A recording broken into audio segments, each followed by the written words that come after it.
The name of the devil was never Lucifer. Ethiopia knew the truth. In the winding highlands of Ethiopia, where the clouds wrap around ancient monasteries perched atop mountains like forgotten sentinels of another world, secrets older than time itself lie quietly inked on worn parchment and delicate vellum. The scent of incense and sacred oils fills these stone chambers where robed monks guard relics that have never been touched by European hands or Vatican scholars. Here in the ancient Ge'ez language, written in script that breathes with mysticism, there are whispers of a name long hidden. The real name of the devil, not the Latin Lucifer, not the Hebrew Satan, but something far more primal, something known only to a select few keepers of Ethiopia's most guarded sacred knowledge. And for centuries that knowledge has been kept from the world, obscured by both reverence and fear. Long before the printing press, before European theologians debated the finer points of Christian doctrine in cold stone halls, Ethiopia had already compiled and preserved a massive biblical tradition. The Ethiopic Bible, or the Orthodox Tewahedo Canon, is not only older in structure than the Western Bible, but is also vastly more expansive, containing upwards of 81 to 88 books depending on the ecclesiastical source. It includes unique texts like Enoch, Jubilees, the Book of the Covenant, and the Book of the Mysteries of Heaven and Earth, among many others. It is in these books, particularly in the mysterious Apocrypha and esoteric scrolls, where the name of the great adversary, the being we call the devil, takes a more haunting and elaborate form. While most of the world became accustomed to the sanitized allegorical version of evil as Lucifer, a Latin interpretation stemming from a mistranslation of the Hebrew word Hellel, meaning morning star, Ethiopia's texts kept an unbroken tradition of ancient Semitic and Afro-Asiatic language and understanding.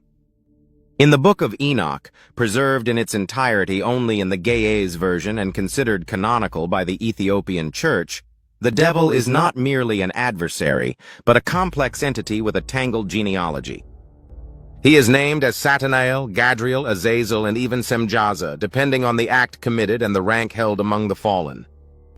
The name Satanael, ending in El, marks him as once being among the Elohim, the divine beings. But unlike Satan in later Western thought, who evolved into a singular figure of evil, Satanael in the Ethiopian cosmology is only one of several rebellious angels, each with specific roles in corrupting humanity. Azazel, for instance, is blamed for teaching humans the art of war, metallurgy, and forbidden knowledge. But Gadriel, another figure blamed for deceiving Eve, is sometimes conflated with the chief of the Watchers, Semjaza. These are not just names, they are titles, ranks in a vast celestial rebellion that predates Genesis. Yet Ethiopian mystical texts found in works like the Book of the Mysteries of Heaven and Earth, Mashafa Mestira Samai wa Meder, and the Book of the Rolls, Kibra Nagast, point toward a far more terrifying truth. These fallen beings are not mythical, they are cosmic intelligences, and their names are not mere allegory. The Ge'ez script reveals the use of divine numerical codes and secret phonetics used by the early priests to encrypt the names of dark powers. Names believed to possess spiritual resonance capable of summoning or banishing forces beyond our understanding.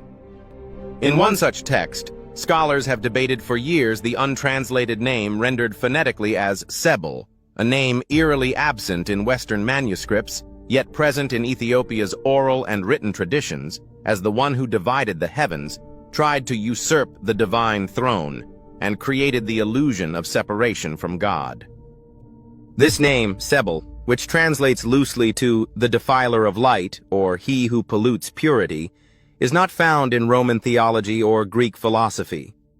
It appears only in Ethiopia's hidden codices, whispered in the liturgies of the Beta Israel and the hermits of Lalibela, and its utterance is restricted in monastic circles.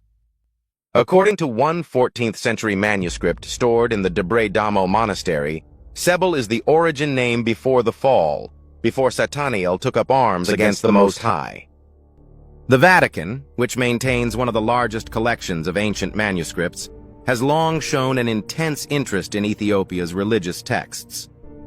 During the Italian invasion of Ethiopia in 1935, Mussolini's soldiers looted many manuscripts from Aksum, Gondar, and other holy sites. Some of these texts mysteriously ended up in private Vatican archives. According to researchers and whispers among Ethiopian scholars, certain pages referring to the original name of the adversary were removed or never published. The question arises, why? One possibility is that the Ethiopic view of evil does not align with Western dualism. In Ethiopian theology, especially in the writings of Saint Yared and in the Zadokite priestly traditions, evil is not simply a counterforce to God. It is a misuse of divine energy. The being known as Sebel was not created evil, but chose to reconfigure creation for his own ends, fracturing the harmony of the divine order. His true name, then, is a symbol of sacred power corrupted, knowledge fallen into ego and rebellion. This reframing suggests that the devil is not some external being with horns and pitchfork, but a divine being twisted by self-will, known by a name that resonates not in Greek or Latin, but in the sacred rhythm of ancient Ge'ez, the oldest continuously spoken Semitic language. That language, still used in the Ethiopian Orthodox liturgy, preserves not only the devil's name, but the method of resisting his influence, not through fear, but through spiritual balance, fasting, humility, and sacred music. Moreover, these revelations challenge the broader assumptions of Abrahamic faiths. They suggest that evil has a more intimate origin than Western theology allows. That its roots are cosmic, yes, but also internal. The fact that these Ethiopian texts were never included in the European biblical canon wasn't due to irrelevance, but rather their dangerous insight, their refusal to oversimplify good and evil, heaven and hell. Ethiopia's enduring spiritual independence has preserved these understandings. The Zagwe and Solomonic dynasties believed that their royal line was not merely anointed, but custodians of spiritual truth. The Kebra Nagast, though known for its account of King Solomon and Queen Makeda, also makes mention of a false light-bearer who followed the ark across the desert, pretending to protect it but secretly desiring its power. Could this also be Sebel? The devil's real name, then, might not be just one name, but a layered identity lost in translation, purposefully fragmented and concealed across millennia. The Western world may know Lucifer, Satan, or the devil as symbols of evil, but Ethiopia remembers a deeper, more complex identity. Sebel, the divine spark turned inward, the deceiver of the stars, the adversary not just of God, but of humanity's inner light. Until the global community dares to study these scrolls on their own terms, free from Latin mistranslation and Roman filters, the true name of the devil may remain buried beneath centuries of silence. But in the highlands of Ethiopia, it still echoes in the chants of monks, in the creased folds of parchment, and in the wind that brushes against the ark's ancient guardians.